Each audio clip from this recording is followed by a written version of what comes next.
देख रहे हैं अवाम के उठाए गए सवालात, हालत हाजरा पर तबसरों, तज्जियों, खबरों पर मुहित प्रोग्राम न्यूज लाइन रिदा सैफी के साथ।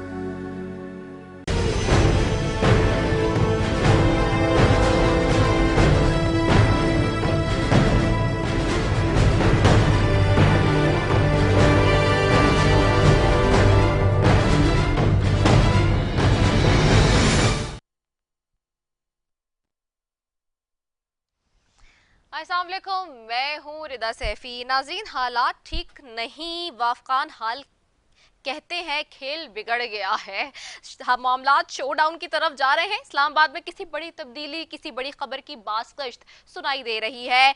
दो इदारों की जंग में पार्लिमान भी कूद पड़ी। शगुन अच्छा नहीं, ताकत और इख्तियारात की लड़ाई में जवाबी हमले खतरनाक नताइज की निशानदेही कर रहे हैं। अहम खुफिया मुलाकातों में भी बहुत कुछ तय कर लिया गया है। कल मुस्लिम लीग नून के पार्टी सदर के लिए इलेक्शंस हैं। नवाज शरीफ के मुकाबले में लगभग कोई नजर नहीं आ रहा। राना सोनाउल्लाह कहते हैं मुस्लिम लीग नून का मतलब ही नवाज शरीफ लीग है। क्या कहा उन्होंने, आइए आपको सुनवाते हैं। बिजली मिलेगी तो मैं शुक्रिया अदा करता हूँ कि जिस तरीके से बैठ के हमने मामलात को तय किया और जिस तरीके से हमने हमारी पार्टी में पाकिस्तान मुस्लिम लीग नून जो है वो नून से मुराद मियां नवाज शरीफ है। पाकिस्तान मुस्लिम लीग नून को मियां नवाज शरीफ ने उस मुस्लिम लीग से जो है वो इक़्तिदार के ईवानों और इक़्तिदार की जो लॉबीज़ हैं उनकी लौंडी थी, वहाँ से निकाल के उसे जो है वो एक आम आदमी की, एक आम वर्कर की जो है वो जमात बनाया।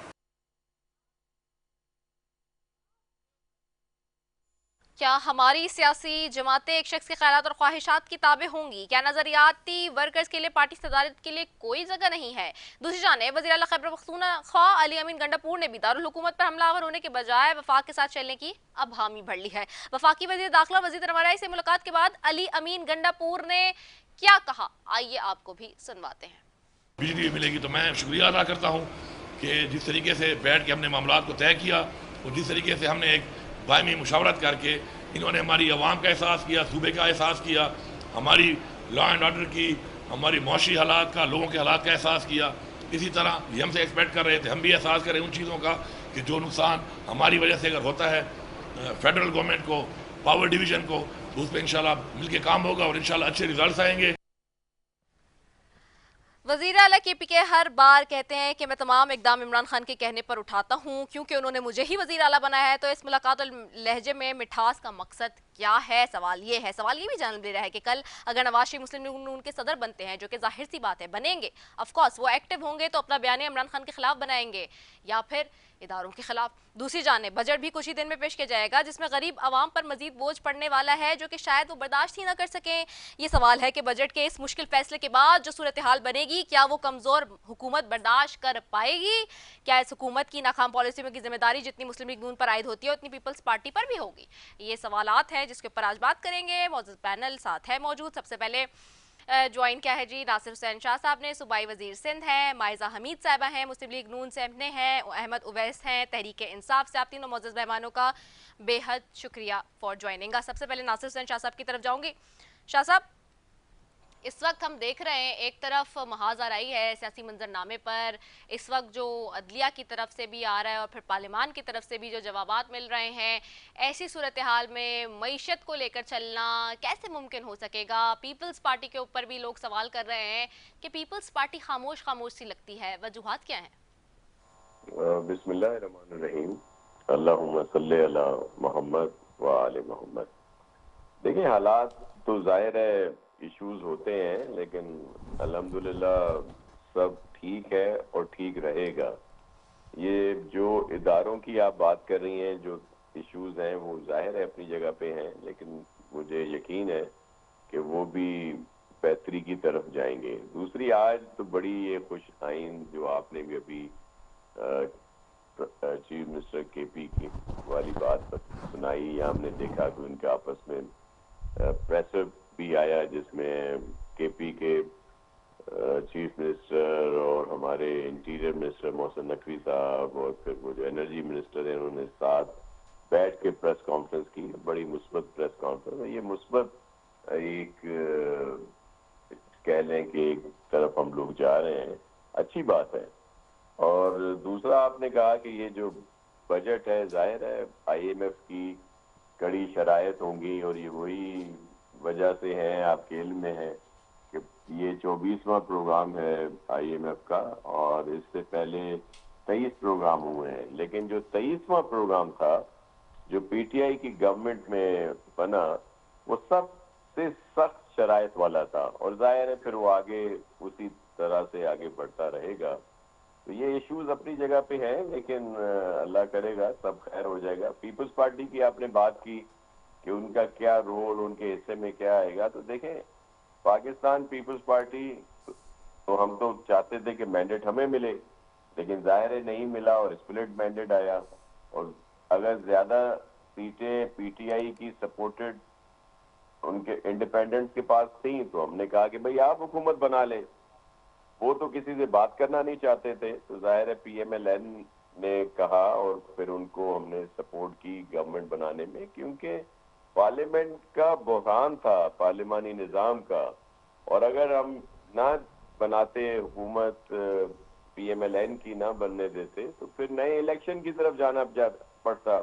और फिर आपको पता है रिदा के नए इलेक्शन 90 दिन में होते हैं या 9 साल में होते हैं, किसी को कोई पता नहीं।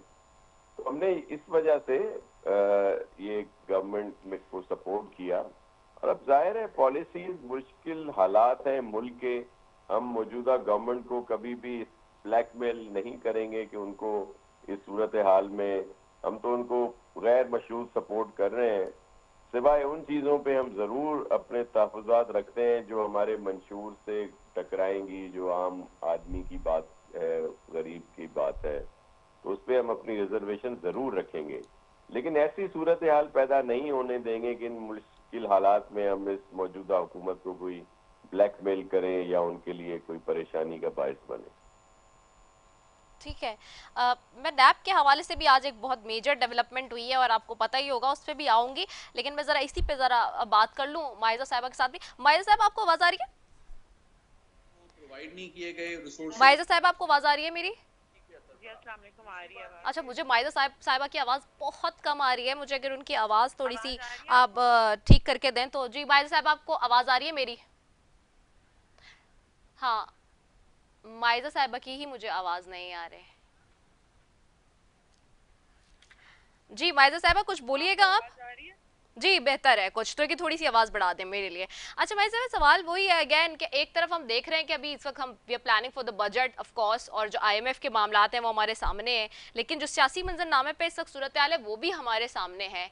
इस वक्त नाकदीन ये कहते हैं, और ऑफ कोर्स आपकी जो अपोजिशन की जमात है जो कि कहती है कि जी हम इस वक्त सबसे बड़ी जमात है पाकिस्तान की, कि उनका तो यही कहना है और मुतालबा होता है कि जी आप लोग जिस तरह से अदालतों के मामलात को हैंडल कर रही है हुकूमत, पैमरा से जो भी सारे अभी हालात बने, कोर्ट रिपोर्टिंग नहीं जो है वो हो सकती, सारी चीज़ें वो कह रहे हैं, और फिर जो अभी एक्ट आया लाहौर में, उस सारी चीज़ों पर इस वक्त मिल मिला के जो बात हो रही है वो यही हो रही है कि वही बातें हैं कि जब ऑपोजिशन में होते हैं सारी जमातें तो उस वक्त वो इस चीज़ों के हक में होती हैं। आज जैसी हुकूमत में है वो सब चीज़ें खिलाफ हो गई हैं। तो अब ये सारी सूरत हाल रहेगी, तो एक तरफ पहले ही मईशत की सूरत हाल है जिसमें ऑलरेडी बहुत सारे चैलेंजेस हैं उनको संभालना, फिर ये सियासी मंजरनामे पे भी ये सूरत हाल हैंडल ना होना, अगर ये चैलेंजेस इकट्ठे होकर रहे तो फिर क्या हालात होंगे, और हम ये जो मुज़ाकरात की बात कर रहे हैं वो कैसे आगे बढ़ेंगी, कैसे उनको आगे लेके चलेंगे? बिस्मिल्लाहिर्रहमानिर्रहीम, thank you for inviting me to your show रिदा।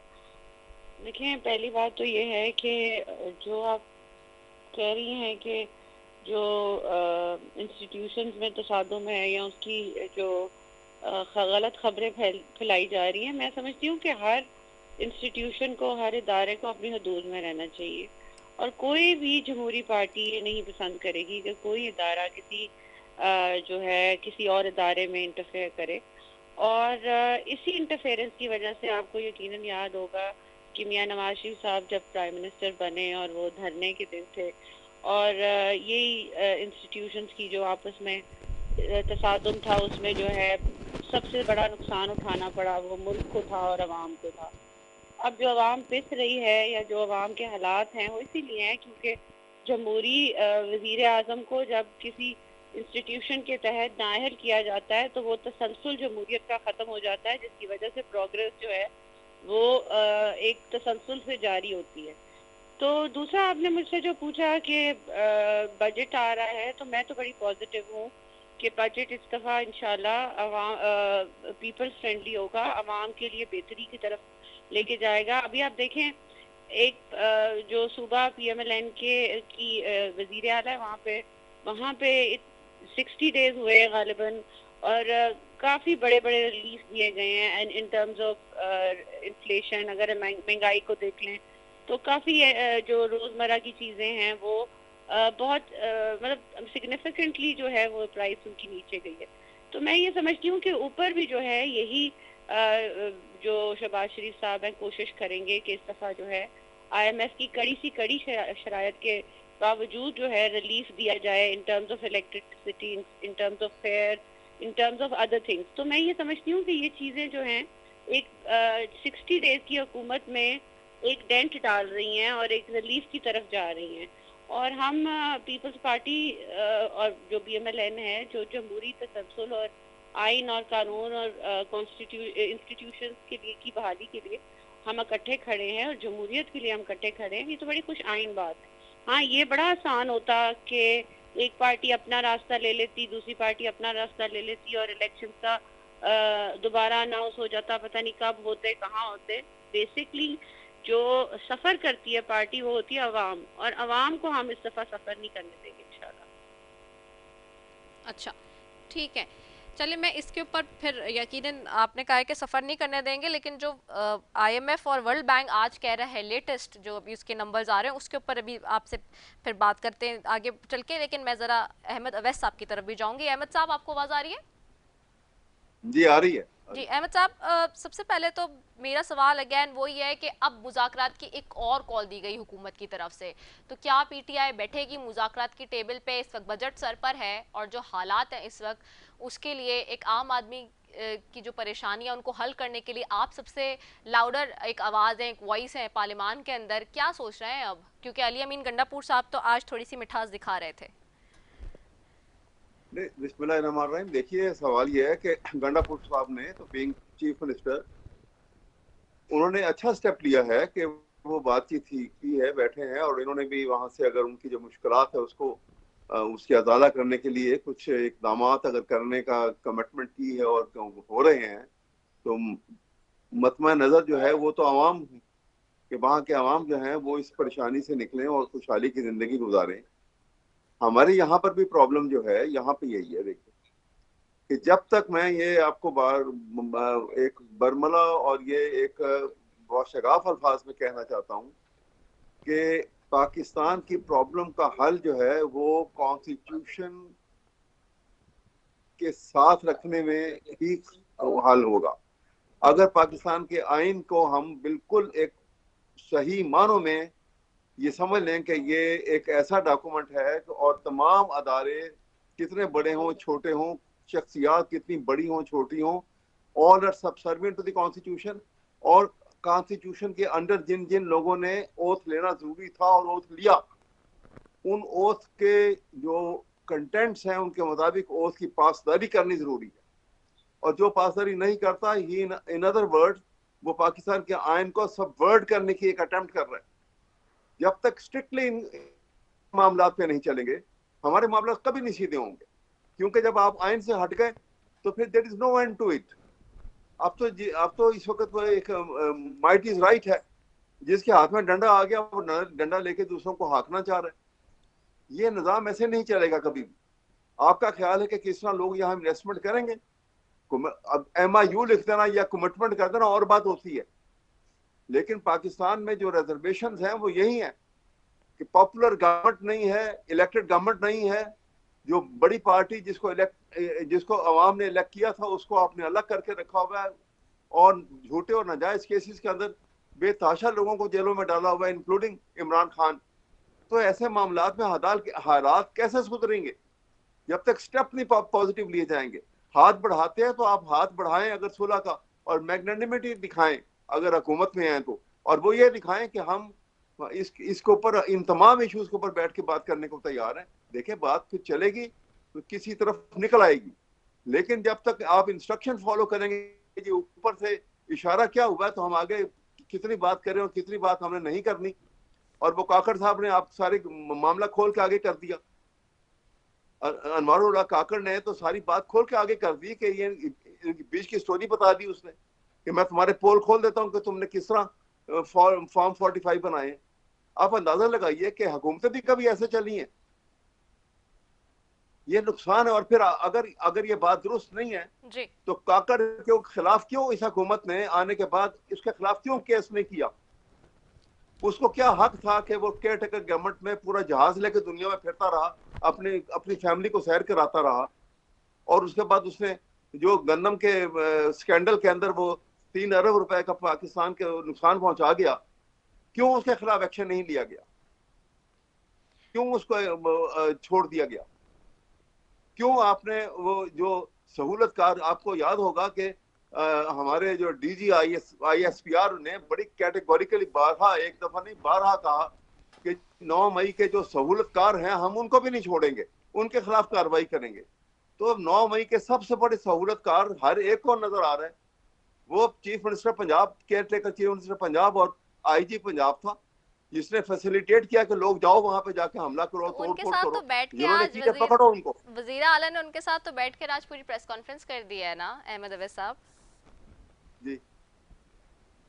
मोहसिन नकवी साहब थे ना उस वक्त, मैंने कहा मोहसिन नकवी साहब थे ना उस वक्त, तो इस वक्त तो वजीर दाखिला है, वो उनके साथ तो बैठ के अली अमीन गंडापुर साहब ने आज पूरी प्रेस कॉन्फ्रेंस कर दी है ना। नकवी साहब को तो आपने प्रमोट किया, उसको तो अप्रिशिएट किया गया, उसकी इस एक्टिविटी का जो फैसिलिटेट किया उसने, उसको तो सेनेटर भी बनाया गया जबकि वो किसी पॉलिटिकल पार्टी में नहीं था, और फिर उसको फेडरल इंटीरियर मिनिस्टर बना दिया गया। तो मामला तो यहाँ तक खराब हो चुके हैं, हम इसको सुधारने की तरफ नहीं जाएंगे तो कुछ नहीं होगा। अगर ये समझें कि जी हमारे हाथ में बंदूक है तो हम सारे मामले सीधे कर लेंगे, ये कभी नहीं होगा। बंदूक इनके हाथ में तभी अच्छी लगेगी कि आइन के तहत ये अपने मुकाम पे खड़े होंगे, फिर हमारे हीरो हैं ये। लेकिन इस तरह जब पॉलिटिक्स में आके सत्यानाश मामलात को खराब हो जाएंगे तो फिर उनको संभालना मुश्किल हो जाएगा। मैं वापस नासिर शाह साहब की तरफ भी जाऊंगी। शाह साहब आपको आवाज आ रही है? शाह साहब आपको आवाज आ रही है? जी आ रही है। शाह साहब आज एक और भी डेवलपमेंट हुई है, इस पे तो मैं आपसे बात करती हूँ। जो पॉलिटिकल महाजर आई है वो हमारे सामने है, इसका वे फॉरवर्ड क्या होगा, पीपल्स पार्टी क्या समझती है? खामोशी तो कोई हल नहीं है ऑफ कोर्स, लेकिन अब सवाल एक दूसरी तरफ ये भी है, आज नैब के रिमांड वही नैब है जिसके ऊपर कल को आप भी शोर कर रहे थे, नून लीग भी शोर कर रही थी, और अब दहशत PTI भी शोर करती है, सारे उस पर शोर करते हैं। लेकिन जब हुकूमतों में होते हैं तो हाल ये है कि आज कायम मकाम सदर यूसुफ रज़ा गिलानी साहब ने, बड़े हमारे मोहतरम है, उन्होंने जो है 14 से बढ़ाकर 40 दिन का रिमांड जो है इसको तरमीमी ऑर्डिनेंस जो है वो जारी कर दिया इसके ऊपर। तो ये फिर जब हुकूमतों में आते हैं तो फिर हालात तो ये हैं आपके सामने। जी इसका मुझे इल्म नहीं है, लेकिन आप कह रही हैं तो सही कह रही होंगी, लेकिन ऐसा नहीं होना चाहिए था।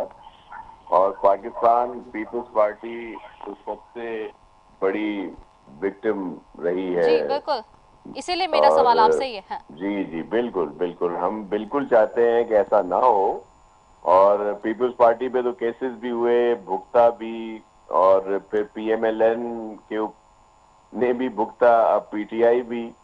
तो उस वक्त तो किसी को नहीं आती समझ, और अगर ऐसी कोई बात हुई है तो ऐसा नहीं होना चाहिए। और ये तो सबके इल्म में है कि किस तरह के हालात हैं और किस तरफ जा रहे हैं, लेकिन महाजाराई नहीं होनी चाहिए। सियासी तौर पर जो बात हो रही थी, आज एक और भी बड़ी अच्छी पेशरफ्त हुई है।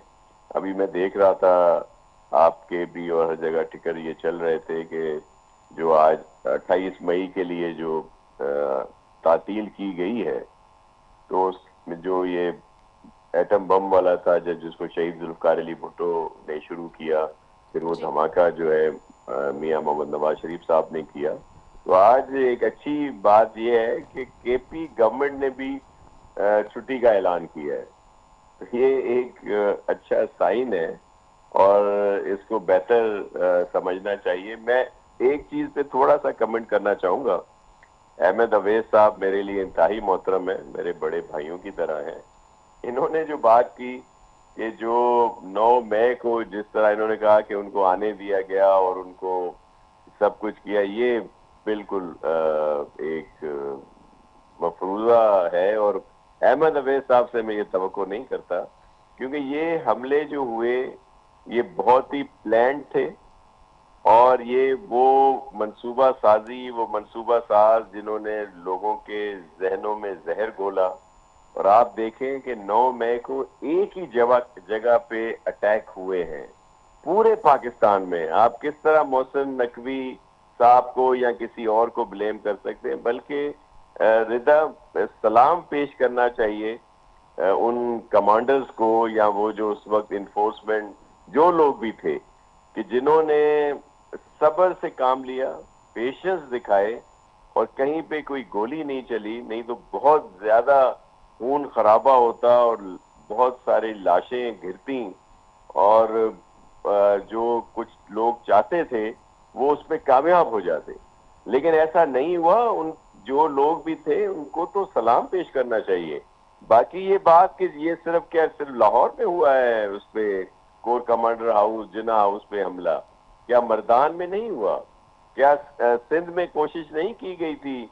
जो ऐलानात किए गए पीटीआई के यहाँ की जो थी क्यादत के जी रीजेंट प्लाजा चले, क्योंकि रीजेंट प्लाजा से आगे कोर कमांडर साहब का ऑफिस है, फिर उसके करीब रिहाइश का है, वहां पे लॉ एनफोर्समेंट एजेंसीज के दफातर हैं। और इसी तरह दीगर जगहों पे भी आपने देखा बहुत सारी जगहों पे यही चीजें। तो ये क्या था?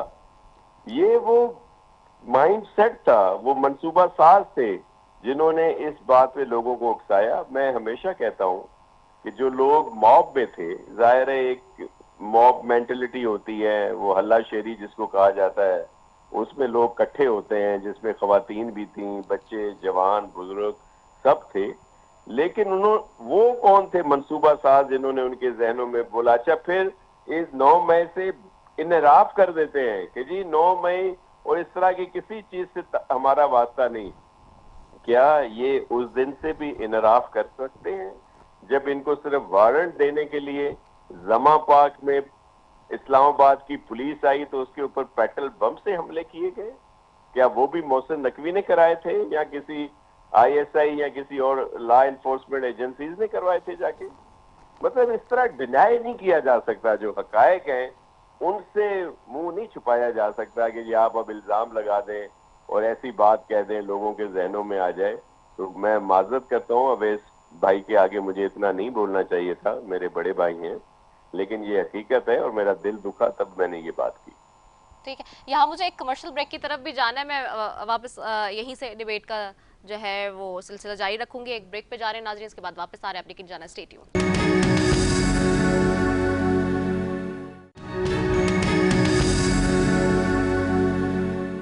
वेलकम बैक नाजरीन। माइजा साहिबा की तरफ जाऊंगी। माइजा साहिबा, आवाज आ रही है आपको? जी जी माइजा साहब, अच्छा मैं आपकी तरफ इसलिए आई हूँ क्योंकि मुझे अब ये वो जो हम महंगाई की बात कर रहे हैं, ऑफ कोर्स आप गवर्नमेंट में हैं और हुकूमत आपने बनाई हुई है और कोशिशें हैं, लेकिन अभी बड़ा एक अजीब मामला है। वो ये कि IMF ही कह रहे हैं हमें, और आज IMF की जो रिपोर्ट आई और जो आलमी बैंक की मईशत के हवाले से वो कोई खातिर खा उस तरह से नहीं आ रही नज़र। उसके अकॉर्डिंगली मैं अगर आपसे फिगर्स शेयर करूं जो मेरे सामने खुले हुए भी हैं, ये बताती है ये रिपोर्ट, ये दस्तावेज़ात के IMF ने ये कहा है कि रवा साल महंगाई की शरह जो है वो 24.8% रहने की तवक्को है, जबकि आलमी बैंक भी यही कह रहा है कि 25 से 26% रहेगी। यानी कि ऑलमोस्ट अगर हम देखें तो 25% है ये जो कि बताया जा रहा है कि ये इस साल की इन्फ्लेशन है। अब ऐसी सूरत हाल में जहां अगर कोई शख्स जो है वो 30,000 नौकरी पे काम कर रहा है, चूँकि हुकूमती तनख्वाह के स्लैब में अगर हम चले जाएँ 30,000 35,000 मैक्सिमम, तो आप सोचिए कि उसका क्या हाल होगा अगर मज़ीद आगे ये इन्फ्लेशन रेट बढ़ेगा। और चूँकि प्राइम मिनिस्टर साहब ने कहा है कि जी इस दफ़ा हम और मज़ीद सख्त इकदाम और सख्त फैसले करने जा रहे हैं, तो आप बताएं ना कि हर दफ़ा हम यही बातें सुनते हैं। एक सैलरीड क्लास जो कि हमारे जैसा है उसके लिए तो बहुत परेशानियां हैं, लेकिन एक business class, feudal lords, landlords, ये सारे पॉलिटिशियंस, आप लोग, ब्यूरोक्रेसी, ये UNDP की कल की परसों की रिपोर्ट थी जो हमने अपने प्रोग्राम में चलाई थी, अगर उसको देखें तो उसमें तो बताया जा रहा है क्लियर कट के जो पाकिस्तान की इशराफिया है वो 25 करोड़ आबादी के ऊपर इस वक्त जो है वो बहुत बड़ा बम है, ये उन्होंने लिखा है अपनी रिपोर्ट में, जो अल जजीरा ने, डॉन ने, सब ने रिपोर्ट किया है। तो मुझे बताइए ना कैसे फिर हालात सही होंगे मईशी एतबार से? पहली तो मैं शाह साहब ने जो बात की उस पर उसको रीट्रेट करना चाहती हूँ। जी जी। ये जो बात की गई कि बार बार ये आपने भी बात मेंशन की, मेरे पीटीआई के भाई से पूछा कि आज तो जो है वजीर आला केपी के साथ बैठे थे नकवी साहब से के साथ, तो उनको कैसे इतराज हो सकता है नकवी साहब की अपॉइंटमेंट पे या जो भी उन्हें सीट मिली है। सो काइंडली उसको एक्सप्लेन कर दें। दूसरा ये कि 9 मई जो है एक बहुत बड़ी हकीकत है, और 28 मई को जो मियां नवाज शरीफ साहब ने ब्लास्ट किए उनकी उन्होंने कीमत भी अदा की। मैं समझती हूँ कि एक ऐसा मुहिब वतन वजीर आजम जिसने ब्लास्ट करके दुनिया को दिखा दिया कि हम एक एटमी ताकत है, उसके मद्देनजर आप देखें 9 मई को एक सियासी पार्टी, या मैं अब दहशतगर्द नहीं कहना चाहती लेकिन सियासी पार्टी अगर आप उसे कहते हैं, उसने क्या मैसेज दिया अपने नेबरिंग कंट्रीज को, अपने सारे दुनिया भर में, कि आप अपने ही जो है कोर कमांडर हाउस पे, अपने ही आर्मी पे, अपनी ही जो इंस्टीट्यूशंस है उन पे आप हमला कर सकते हैं और जो है उसकी कोई उनको कीमत नहीं अदा करनी पड़ेगी। और फिर एक मैसेज जाता है बाहर के ममालिक से की तरफ से, आप इसराइल की सिचुएशन देखें ना और पैलेस्टाइन की सिचुएशन देखें, और आप अपना जो है अपने घर में अपने लोगों को उकसा रहे हैं कि अपने ही इदारों के ऊपर जो है वो आप अटैक करें। तो और ये बात भी शाह साहब की बड़ी इंपॉर्टेंट है और इसका जो है जवाब ज़रूर मांगिएगा कि आप पंजाब में ही जो हैं सारे वो जो हमले हुए थे 9 मई को, या कि पूरे मुल्क में हुए थे और किस टाइम पे हुए थे, ज़रा वीडियोस निकाल के दिखाएं। हम तो बार बार याद करते हैं तो हमारे रोंगटे खड़े हो जाते हैं कि अपनी हमारी कौम के बेटे, हमारी कौम के सरहदों पे लोग खड़े हुए जो है जवान, उनको क्या मैसेज आया क्या होगा। तो मैं ये समझती हूँ कि ये एक हिस्ट्री में बहुत बड़ा लेसन है और इसको ड्राइव करना चाहिए। एक उन वजीर आजम की को कंपैरिजन में खड़ा करे ना एक ऐसे वजीर आजम से जिसने 9 मई को इनिशिएट किया, और आप पीपल्स पार्टी की तरफ देख लें कि उन्होंने कितनी बड़े सैक्रिफाइसेस दिए, इस मुल्क को एटम बम बनाने की तरफ लेके गए। प्राइम मिनिस्टर जो है फॉर्मर नवाज शरीफ साहब, उन्होंने क्या सैक्रिफाइसेस दिए। तो जमहूरियत का मतलब ये नहीं होता कि आप हुकूमत संभाल के एक सूबे में बैठ जाएं और बाकी सूबों को कहें जी हम तो अपोजिशन में हैं, और जो है आप वहाँ भी रिलीफ ना दे सकें और फिर वो वफाकी हुकूमत में डाल दें। तो अगर रिलीफ देने पे आए तो हम तो 60 डेज में भी पंजाब में रिलीफ दे रहे हैं ना, ये दे दें।